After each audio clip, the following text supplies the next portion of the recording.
Hi there! So I've been toying with the idea of going weekly in terms of just having a weekly video update, a weekly podcast, some kind of weekly update, putting content out there into the world for your little hearts to just gobble up. And I know that that's something that people have been asking for a while, and it looks like I'm actually going to have the time in my schedule this summer to do that. So this is going to be the soft launch, and we'll see how this goes over the next few weeks. But it looks like it will be video. Yay, thank you. So we got the news about the Loft. The Loft is, we are staying in the Loft.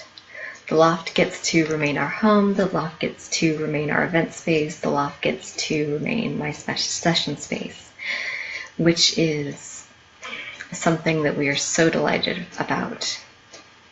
This has been home for a long time. This has been the home to so many different amazing events.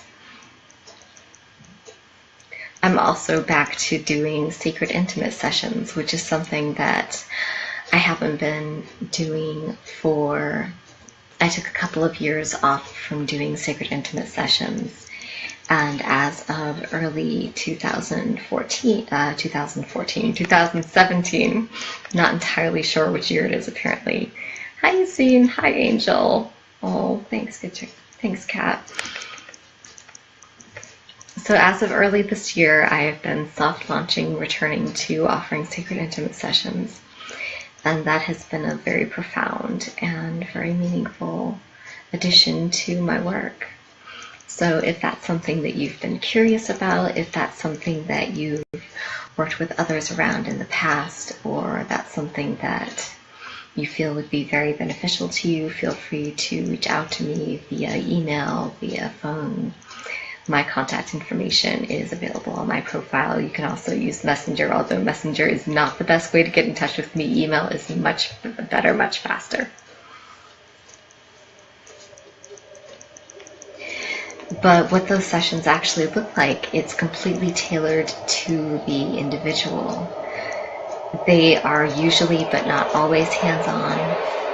They are usually, but not always, focused around intimacy. They are usually, but not always, focused around rekindling sexual energy and around rekindling relationships to our bodies, to our sexuality, to our desires. A lot of times we don't have the bandwidth in our relationships to do that kind of deep work. Our relationships are usually about playing together. Sometimes they're about healing together, but they're not often about engaging in that type of deep, profound personal growth work. In the occasions when you are in a relationship where you have room to do that kind of work, it's a wonderful gift. And it's really beneficial to have a separate space and have a separate container for that type of work. Well, thank you, Peter. I really appreciate it. Thank you for the kind wishes. I really appreciate you following along. Hi, Francesca. It's good to see you. Hi, Marion. But having that separate space to do that kind of work in means that you can focus completely on your own desires. And so one of the amazing things that my clients have been finding over and over again in sacred intimate sessions is that they get to find new sides of their sexual personality, essentially, to then take into their play, into their personal relationships, and into the rest of their lives, which is very cool. I mean, you get a chance to master new sexual skills. You get a chance to explore new parts of yourself in a safe container where you're not going to be judged, where you're going to be completely supported, where you're going to be accepted, where you're going to be held, and where you're also going to be challenged to be true to yourself and to be the best version of yourself that you can be. And And that can be tough sometimes, being fully seen and also being challenged to be the best version of yourself. And one of the things that I really appreciate my clients for is how fucking brave they are. Because to be that vulnerable and then to keep showing up and saying, okay, yes, I am going to dive into this, that takes a lot of courage. And I think that sometimes people underestimate that. It's not about, just sitting there and talking about your day. It's not easy, but it is worth it. So I just want to send some appreciation out there to the personal growth aficionados who are taking that into their sexuality and into their relationships and making those areas of their lives just as powerful as everywhere else. Because the difference is really powerful.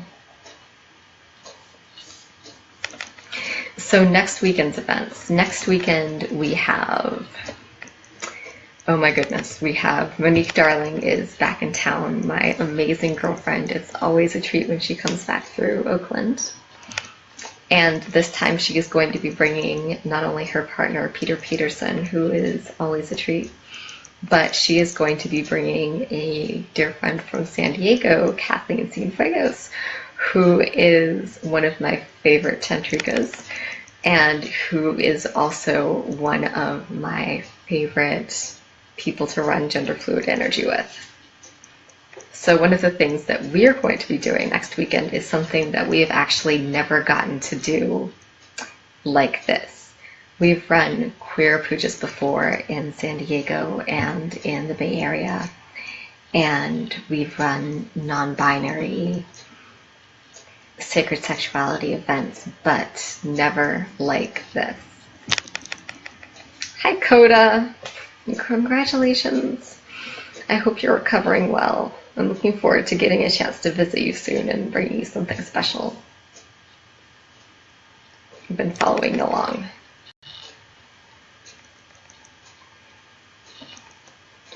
So Saturday's rundown is we have the intro to energetic sex, which is going to be an intro to playing with erotic and sexual energy, to exploring how it works in group dynamics, how to taste and feel and play with different individuals' energies within a group, and how to harmonize the entire group, and basically how to get it so that everybody can play together in a way that continues to amp up the group's energy for everybody, in a way that keeps working for everybody, which can be so much fun, and which can do fun things like set off group chain reaction orgasms, which is hilarious and awesome when you can get that going. Oh, hey Matthew, it's good to see you here.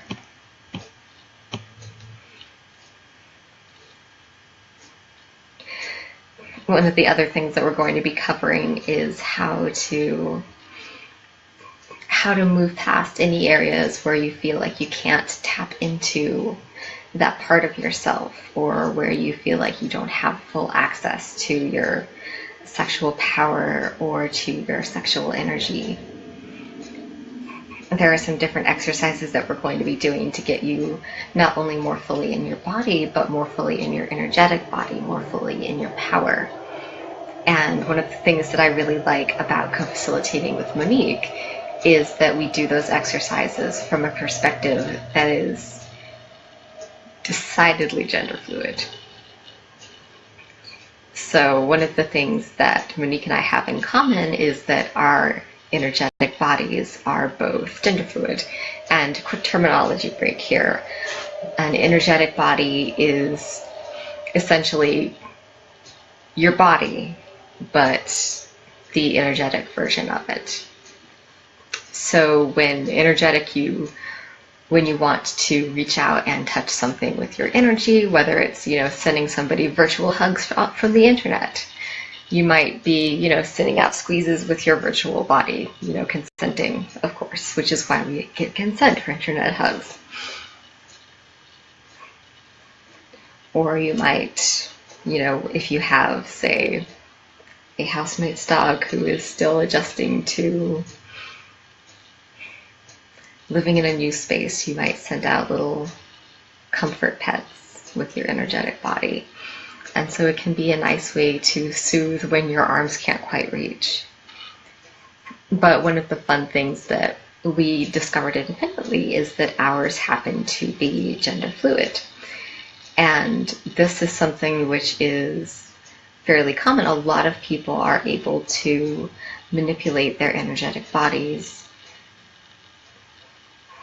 find that they have traits of multiple genders, find that they have a very gender fluid or very gender bending aspect to their energetic bodies, or they might even find that their energetic body and their physical body don't quite line up. Some of us know that sensation very, very well, dysphoria. Hey Meg, it's so good to see you. I'm looking forward so much to seeing you in September at Catalyst. I'm going to give you all the hugs if you would like them. I'm going to be showing up on Thursday, so hopefully we can connect a little bit early if your schedule allows.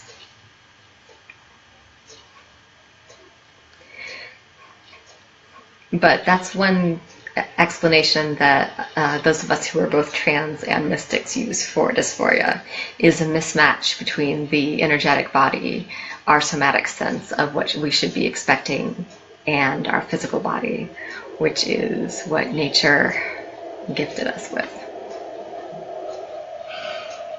In my particular case, after top surgery, I'm feeling a lot more matchy-matchy, which is nice because I don't walk around going, hey, why is this here?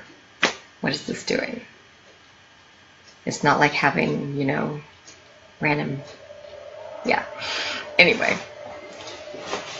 so your energetic body. One of the things that we're going to walk you through doing on Saturday is manipulating your energetic body consciously to explore different expressions of yourself, whether that's exploring different physical attributes and taking them on. Sometimes people like to take on different mystical or legendary forms with their energetic bodies. That can be a really fun thing to do. Sometimes people like to get really surreal with it and, you know, get into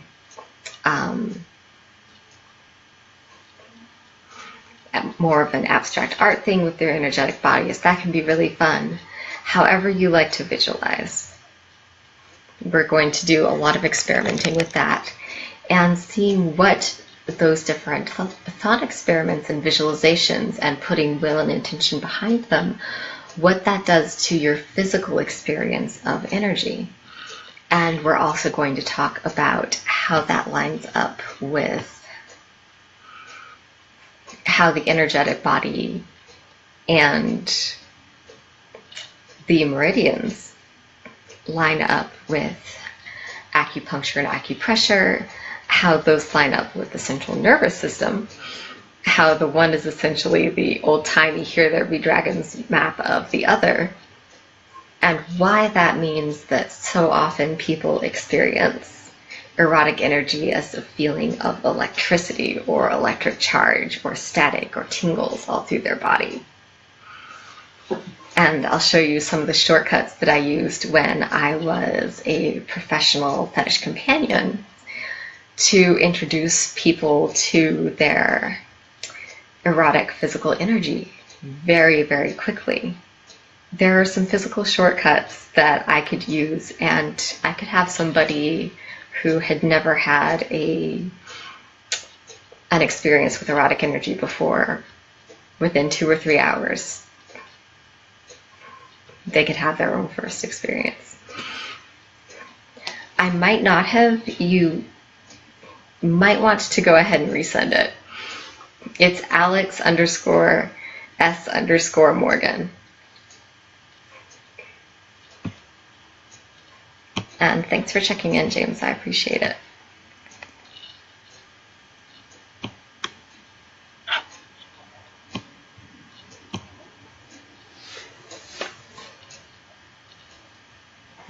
Hi Dane, it's good to see you here.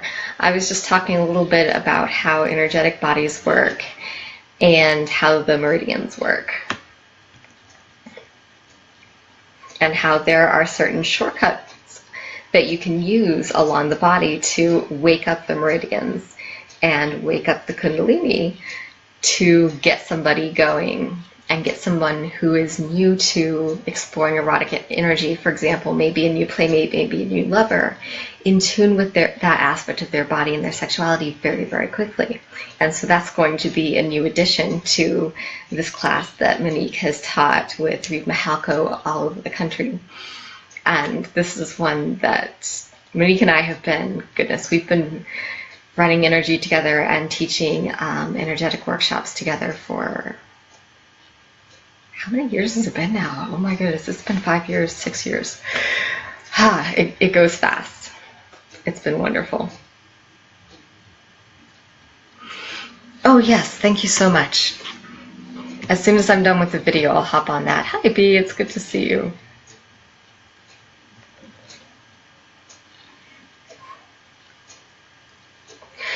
But as far as naming someone without involuntarily giving them a gender, a lot of times what I've seen people do as far as a best practice goes is, go ahead and pick a name. Sometimes people like to choose names that are gender neutral.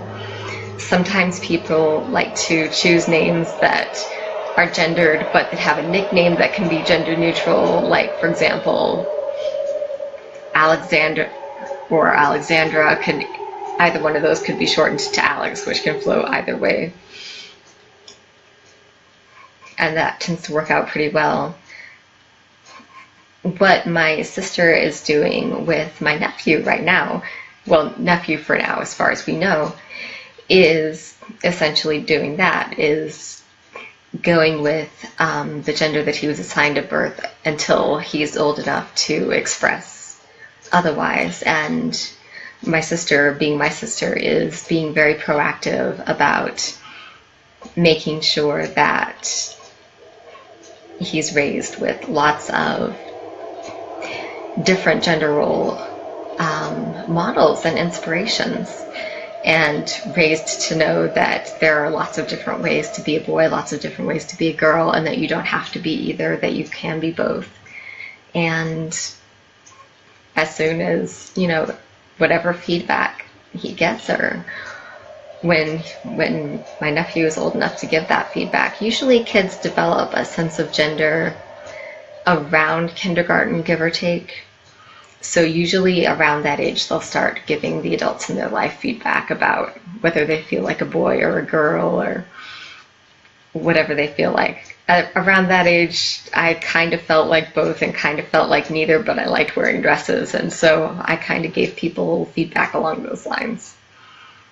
And that was before people really knew much about being non-binary aside from Prince and David Bowie, so they just figured, whatever, put this one in a dress and let it go. And so that was what they did for me. And it was okay. But yeah, the nickname thing tends to work out really well. That's what we did with my sister, who was butch for and male presenting for the majority of her life, actually, up until high school. My sister was George growing up and then changed nicknames. I'm glad that helps. Thank you for asking. I really appreciate it.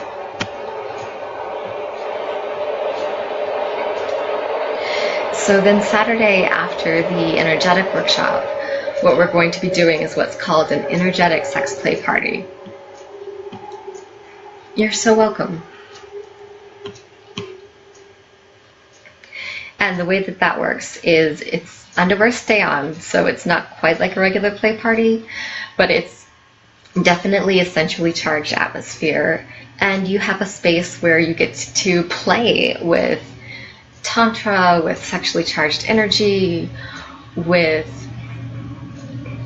pardon the train, there's a train that's about to go by.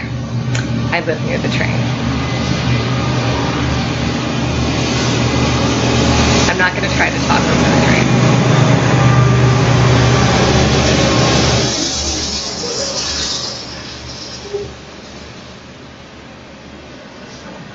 so you can all see it.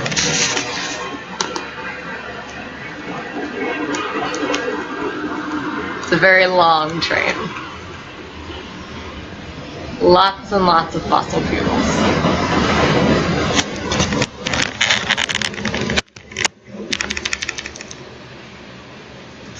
And it's gone now. But the energetic sex play parties are so much fun because you actually get to completely let your playful side come out, and you get to let this entire essentially other body that's within you, that's right under or just over your skin, come out and play and wrestle. And you can get downright surreal. I mean, especially if you're into role play or if you're into any type of pet play, using energetic bodies for that is really, really fun.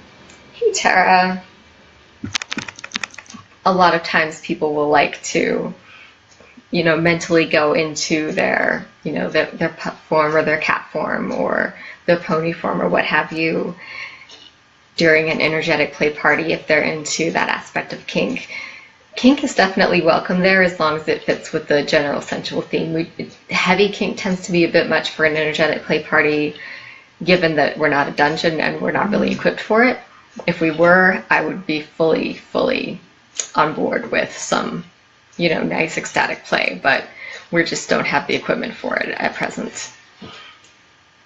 But sensual floggings and the like are definitely in line with the theme, and we've seen some really beautiful scenes take place at energetic play parties where people have ridden the energy and used a mix of sensual BDSM and energetic play to just tease and work someone's entire body and spirit until they were just floating in bliss.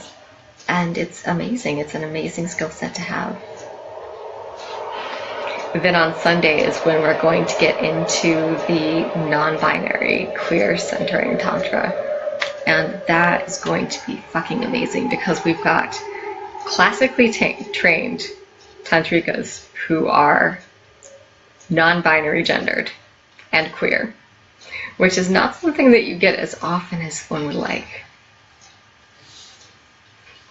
And then you've got a Western mystic who came via a Western sex magic, but studied Tantra after coming to the system somewhat in reverse, which was an interesting and fun ride. But part of what that meant was learning an entirely different set of symbols and bringing in the archetypes from sexual mysticism, from Western paganism, and having that framework to work with, which counteracts a lot of the dualism which has crept into what was a very non-dualistic path. And so this is going to be a class that I'm particularly looking forward to because we're essentially doing a remix.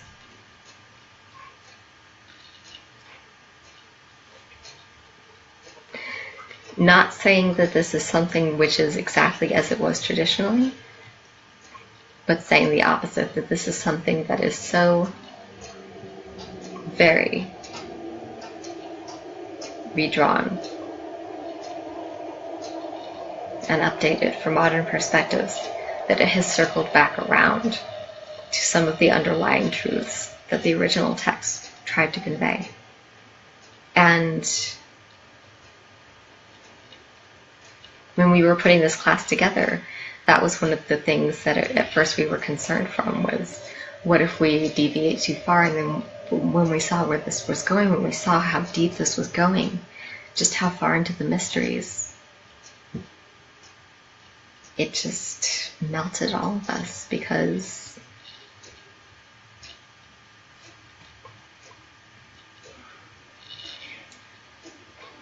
there was just this profound sense of being led into the center beyond heteronormative ideas of male or female, beyond all of the, well, frankly, colonialist crap that has been imposed on these frameworks from the outside. But looking at the sum of these different sexual mysticism frameworks through a tantric lens and going, okay, here is a queer path through that takes traditional teachings, updates them, gets to the core of where they're going, teaches you how to wield sexual energy with a spiritual heart. That's really powerful, and I'm really looking forward to teaching this with this particular group of people, because they're all people who get out there and do the work, even when it isn't easy. They don't run from it when it gets hard. They don't dip into it when it's convenient. They're all people who are essentially full-time mystics. And it's funny because here I am on a broadcast talking about something that I don't talk about very often, which is my religious path. But I grew up in New England, and in New England, you know, aside from jokes about Catholicism and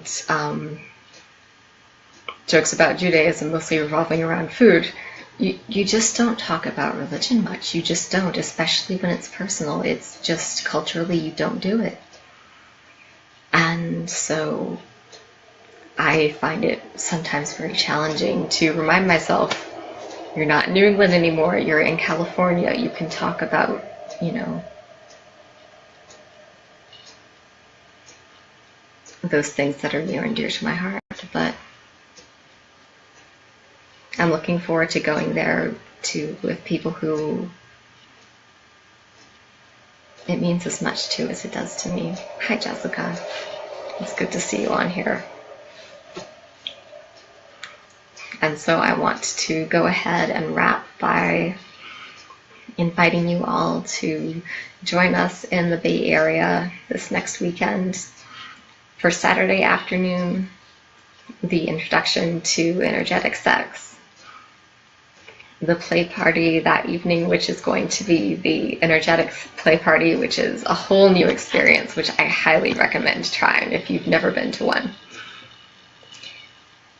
The Queergasm, non-binary, gender fluid Tantra workshop, which is going to be amazing. Hi, Dawn. It's so good to see you. Oh my gosh, I'm sending you virtual hugs. And virtual invisible phone calls as well, since it's been a little while. You are very missed.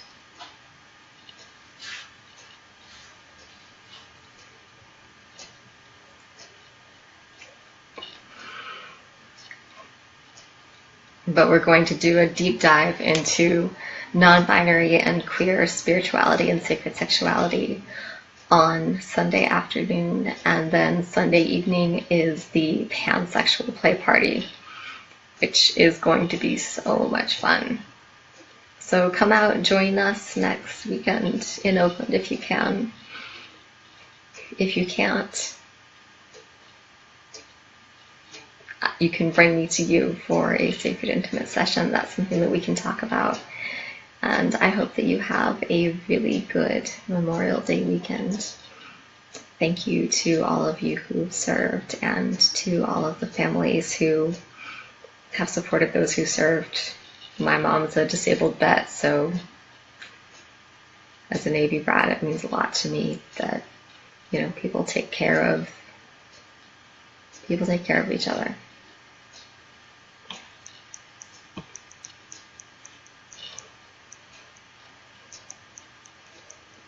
Take extra good care of yourself this weekend. Thank you.